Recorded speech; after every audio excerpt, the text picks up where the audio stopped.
एका लग्नाची दुसरी गोष्ट।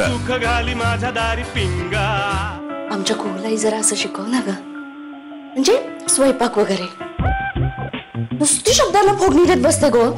तुला गंमत सांगू, म्हणजे ना अशी काहीतरी खूळ डोक्यात शिरल्यासारखी ना स्वयंपाकघरात शिरते। शिस्त म्हणून नाही ग या मुलीला।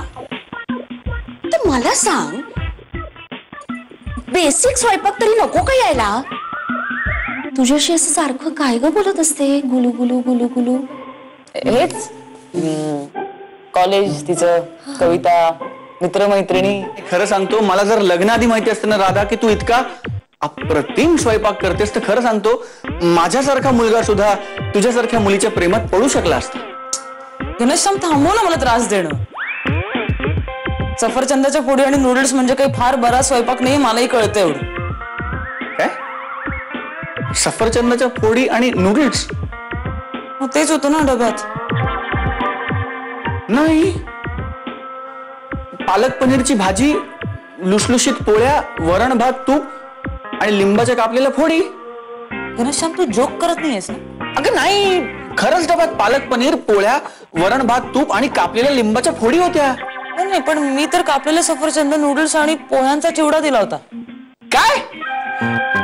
बरं मला सांग, माझा डबा भरल्यानंतर काय काय झालं? म्हणजे कोणी आलं होतं का, कोणी डबा उघडला होता का, काय झालं? नाही, मी डबा भरला आणि माऊलीकडे दिला। कळलं कळलं, तुम्हीच आहात ते माऊली। माऊली, त्या माऊलींच्या कृपेने भिंत चालली, रेडा बोलला, तसं या माऊलींच्या कृपेने डबा बदलला। नाही नाही, तसं नसेल झालं घना माऊली। एक चिमणी उडत आली असेल आणि तिने असा डबा बदलला असेल आणि पुन्हा त्या डब्यावर बसून तो डबा घेऊन ती भुर्रकन उडून गेली असेल। माऊली, हो मी काय आता चिऊ काऊच्या गोष्टी ऐकण्यात का लहान राहिलो का रे? नाही ना, मग मी तुला काही जादूगार आहे का? मला सांगा बघूया। मला कामा पडली तू काय? तुला सांगतो खरंच, प्रेम रे, प्रेम बदलतं माणसाला। बदललीये म्हणजे राधा बदलली, तिने स्वतःला बदलवलं, खूप आमूलाग्र बदल झाला तिच्यामध्ये। हे बघा, म्हणजे मला स्वयंपाक करता येत नाही आता तुम्हाला पण कळलंय ना? मग हे सगळं काम म्हणजे कशासाठी तुम्ही? हे पहा माऊली, काय आहे, तुम्हाला स्वयंपाक येत नाही हे मला कळलं, म्हणजे घरच्या माणसाला कळल्यासारखंच नाही। मी घरचंच नाही का? मग आता चार भिंतीतल्या गोष्टी, या चार भिंतीचं राहणं चांगलं ना, जगाला कशाला कळवायच्या त्या? अहो, पण त्यामुळे गोंधळ झालाय। काय? घनश्यामच्या ऑफिस मध्ये माझ्याबद्दल गैरसमज झालाय ना। हे देवा, अहो सोपं आहे, गैरसमज दूर करायचा। कसा? तुम्ही स्वयंपाक करायला शिकायचं। मी? हो। राधा वहिनी, मायाजीने बोलावलंय। म्हणजे जेवणात काय बनवणार आहेस तू?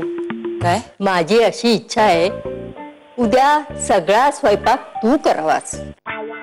हे बघ, पापड, कुरड्या, भाजी, आमटी, भात, काय जमेल ते कर। आणि हो, गोडाचं जमतंय का बघ?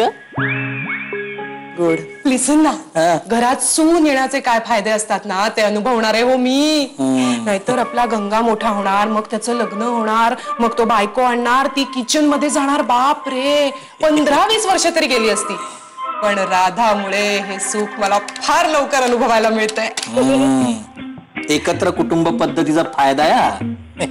खरंच हो, म्हणजे लग्नानंतर एकही रविवार असा नव्हता की ज्या दिवशी मला स्वयंपाक घरात पाय टाकावा लागला नाही। पण राधा, तिच्यावरून ना मला असा जीव ओवाळून टाकावासा वाटतं। मी केलेले डोसे विसरलास का तू घनश्याम? अगं पण डोसे गोष्टच अशी आहे ना, म्हणजे जमले जमले नाहीतर ते चिकटले। म्हणजे तुला स्वयंपाक करता येत नाही असं होत नाही राधा, तुला स्वयंपाक येतो, बाकीचा स्वयंपाक तुला येतो। हा, नाही नाही नाही, आता कुठलंही खोटं बोलायला सांगू नकोस मला प्लीज। तुझ्या डोक्यात कुठली सुपीक आयडिया येते ती मला ऐकायचीच नाहीये, कारण मला आता जमणार नाही, कारण मी विसरून जाईन की खरं काय आहे। पण आपण खोटं बोलायचंच नाहीये। मग तेच सांगते ना, खरं खरं सांगून टाकायचं। नाही, पण आणखीन एक मार्ग आहे ना, खरा खरा स्वयंपाक करायचा। एका लग्नाची दुसरी गोष्ट।